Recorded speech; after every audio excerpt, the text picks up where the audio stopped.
Well, I first did this show in 1985 at the Dublin Theatre Festival, and it was on late night for 6 days in September '85, and then it sort of took off from there. When I first did it, I was 36, and now I'm 64, so it kind of, it was somebody, a colleague of mine was at it last night who had seen it years ago, and he said, well, it hadn't changed really in one way, but yet it has, because he's older, I'm older, and it just, I suppose, it changes in ways that you don't know. You change, and the world changes, and it's probably perceived in a different way, but it's basically the same show that I did all those years ago.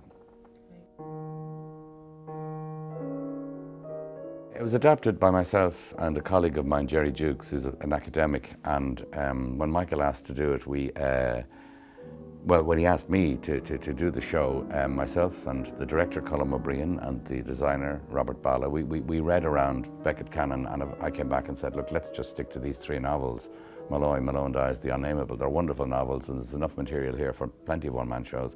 So we stuck to that, and then I met Jerry Jukes at a Patrick Kavanagh weekend in Enniskeen in County Monaghan in Ireland, and I chatted to him there and said, would you be interested in joining me in putting this together? And he said he'd love to, so we did, and we had a script by summer 2000, or summer 1985, and then in September '85 it went on. We rehearsed then during the summer. I learned it during the summer and rehearsed for a few weeks before we went on.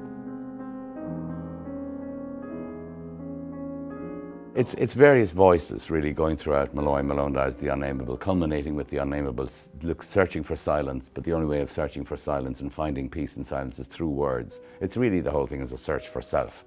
So we just worked on a kind of to try and make it integral and to try and give somebody a flavour of the 3 novels in an hour and a half, which is what we tried to do.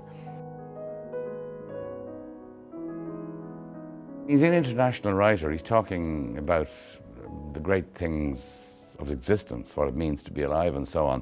But there is something very Irish in the English language versions of his work. And of course his early work was written in English. His early plays were written in French, but his early novels, which we're dealing with here, although the 3 novels I'm dealing with were written in French, but Murphy and Watt were written in English, and before that, you know, short stories, More Pricks Than Kicks and Dream of Fair to Middling Women and early stuff and so on. So yes, there's a very quintessentially Irish quality about the flavour of his English language, but that doesn't mean that it's, even though if you know Ireland and know Dublin and the environs of Foxrock and South County Dublin and the mountains and so on, you know exactly what he's talking about, even though he's specific in the early short stories and novels. Later on he's less specific, but you know what he's talking about, even though they're not specific if you live there. But that doesn't matter, they're universal works.